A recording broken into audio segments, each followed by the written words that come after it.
Hi everyone, this is Lauren coming at you from the Break Zone with another deck tech video going over the Lucid Dreaming deck that was co-created and co-piloted by Thomas Nguyen and Dan Nguyen as they went to two separate events over in California on the exact same day and won those out. So it wasn't a regional, but guess what? Taking on two separate metas and winning them out really gives this deck a lot of credibility. And on top of the fact that both pilots, I know them personally, and they are just amazing players. So Thomas Nguyen went over and attended the Break Zone Circus Opus 5 Season Event 1 over at Galaxy Games in Dublin, California. While Dan Nguyen went to the Meta Potion Championship Season 2, and they just crushed it. So this deck is a Wind Lightning concoction that showcases a lot of different engines. I mean, we've got the usual Alcid package, we've got Kam'lanaut, we've got 5CP Lulu, as well as Urianger Leyak engine. And they somehow put it all together and they just made it work. And it's really a thing of beauty to watch this deck play. As if you want to, later on this week, we'll actually be posting the rounds from the Break Zone circuit, and you'll be able to watch Thomas play out his deck and crush the competition. So let's start off with some of their card choices. First one being Onion Knight, that's part of the Alcid package, as well as the Onion Knight package with his Wind counterpart. And here's Alcid Salbe himself, doing his usual tempo aggression that everybody loves him for. Then we've got Ulua, who is a nightmare for the Lightning Mirror, as well as efficient and resistant to so much removal and being able to pull off so many tricks with her special. Urianger in combination with Leyak lets you take on that ice matchup so well as being able to just reactivate your Riku for your alternate win condition, which is to actually mill your opponent out. Rick Diaz there for the Alcid package. And Zidane has been a force to be reckoned with since Opus 3, and here he is again. So as a deck that likes to go for mid to late game, that this deck is trying to do, that's its usual MO, Zidane is such a key card because if you see that your opponent is trying to prepare for a couple turns ahead and start saving up a specific card, and doesn't play as aggressively as you expect them to, go ahead and play out that Zidane, look at their hand, and just rip that option right out of the possibilities that they have, and go on and just swing in for the win. So Sephiroth is part of the Kam'lanaut package. He is one of the dark cards that you search for, both him and Chaos. But Sephiroth is a big key to this deck. There are certain matchups that this deck does not like. I mean, we're talking about Minwoo specifically, but also perhaps Heroic Yuna as well. So if there's a backup that's giving you a lot of trouble, specifically Minwoo, go ahead and use Kam'lanaut, search out Sephiroth, plop him down, and just break that so you can use all your incremental damage all over again. On top of the fact that at 8,000 power first strike, he is actually the biggest body that you have in this, one of the bigger bodies that you have in this deck after Kam'lanaut, and first strike makes him a very efficient blocker. And here we have Pain to search out Riku, as well as other copies of Riku once you already have your first one on the field, so that you could use her special, because this deck actually draws a lot of cards. It has a lot of card advantage. So there's the possibility that you would deck yourself out by drawing so many cards. But if you counter that by using Riku's regular action ability as well as her mug ability, you'll be able to even out the playing field, if not actually win out in terms of how fast people go through their decks. Onion Knight is part of that Onion Knight package. Mughul's card advantage, and he is sometimes something that one of the fours that your opponent does not like to take care of, because I mean, do you really want to break something that's going to draw them a card? Like, sometimes yes, sometimes no, but he is an efficient blocker. He's able to stall you out to your mid late game while giving you that card efficiency that you really hope for. Adele is one of your alternate finishers, where you can search her out with a Sid of Clan Goli, and she'll be unblockable and hopefully go in for that last point, if not a couple points of damage. Kam'lanaut, not only amazing against mono element matchups, but being able to search out either Sephiroth to take care of Minwus, or Chaos to kind of smooth out your elements, your colors, your backups.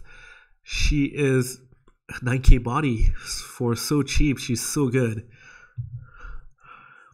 So the good old 7 cost Odin for the EX burst early aggro, or to take on, I mean, with so much card advantage in this deck, Odin is going to be able to just get rid of whatever opposing forward might be giving you too much trouble.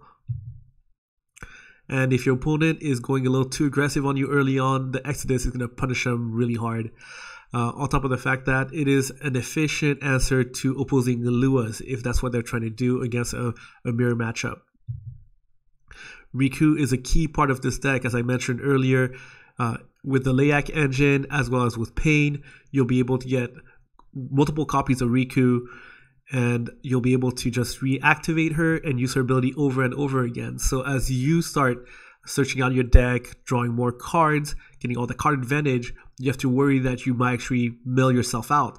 But with Riku in your deck, you're going to be able to even out the playing field, pull ahead even then, as you just keep reactivating her, use her turn after turn, once or twice a turn, or even use her special in combination with be able to search out copies of her from your deck with Pain. Next up, we've got Lulu, one of Thomas Nguyen's favorite cards. By the way, if you watch the stream, you'll see that his mat has her art on it. She is very efficient if you can get her online, and if you're not scared of any backup destruction of 3 and above. So with the falling popularity of both Dark Sephiroth and the 3CP Hackathon Cure from Opus 1, she's actually pretty safe. And if you use her in combination with Black Mage, you could deal with a 9k forward, even if an opponent has a Minwu. And if you use her with Fusoya, you'll be able to deal with 10k forwards and get another forward back to your hand. Or sometimes if you want to, just go ahead and use her special, Thundaga, deal a straight up 10k to a forward. I mean, there's so much forward destruction in this deck, and Lulu is able to turn all of that on so easily. As we spoke about, Black Mage in combination with Lulu is really great. So is Fusoya. And Nguyen is able to help you recur a lot of your forwards. So a lot of your forwards have entered the field abilities, and with Nguyen, you'll be able to get them back online and draw a card on top of that. So if you're trying to go for the mid or late game, Urianger and Pain are some of the options that you have, but you could also go ahead and bring Sephiroth back to your hand if you need to take care of another Minwu and you don't have an Archer. Or if you wanted to, Al-Cid or anything like that, or Zidane if you're trying to rip more cards out of your opponent's hand. Archer's there to deal with all those annoying 3 CP or less backups. And Seymour has always been a very efficient card, but if you start clogging up your backup slot, go ahead and crack him with Lulu to just open up that slot. Chaos is able to call fix, or if he's taking too many slots, like I said, Lulu is able to clear all that out for you. Gramus is there for the Al-Cid package. And Sid Clan Goli can actually fetch out either an extra copy of Ulua or your 1 copy of Adele, depending on whether or not you want to use the Ulua special to pull off special tricks, or if you want to use Adele to go for a last couple points of damage. And last but not least, we have Layak. So as we spoke about in our different deck texts regarding Urianger monsters, Layak is such a beast he is such a hard counter against the ice matchup, and it gets you to draw a card, reactivate everything, give your opponent's nightmare. So even if your ice matchup plays, let's say, a Genesis or an Orphan, it starts dull freezing your, let's say, Sephiroth, because that's one of the main targets, Sephiroth and Kam'lanaut, because they're so big that normally you spend so much, and the tempo plays to dull freeze them so that you spend so much and you're not able to block effectively with them. But with Layak, you'll be able to just nullify all of those effects and just put yourself back on top. And if you use Leak in combination with Riku, then you can start milling out your opponents. So hopefully you really like this deck. I think it's a ton of fun.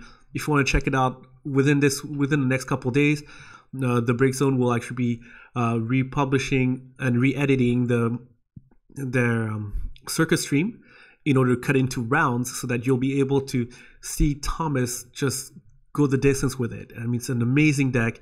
And in case you haven't done so yet, please subscribe so that you have a chance to choose between this Lightning Plushie or this Horizon Canopy as we reach 500 subs. And please, if you want to buy any of these cards, please check out our sponsor, Magic Deck Games, down below. MagicDeckGames.com has been so supportive, and I mean, they provided the lightning sleeves. I'm not giving those out again, but just as a reminder to everyone, please check your messages on YouTube. Please log into your YouTube and check your messages. We've already gone through 2 winners that have failed to reply to the messages as we try to contact them regarding the fact that they won. We're on to a 3rd one. I'm not going to divulge their names because then, you know, it's a little sad to hear, hey, you won. Guess what? Did you get it? It's like, no, I didn't because I forgot to reply. So I'm not going to go over that. But please log into your YouTube so you can check your messages. Or at least check your messages or something like that. And if you have any other questions or comments, please feel free to put them down below. I didn't want to make this video too long, so if you have any more questions about this deck regarding certain matchups or certain card choices, go ahead and put them down below. We'll do our best to answer every single question. So this is Lauren signing off from the Break Zone, and we'll catch you next time.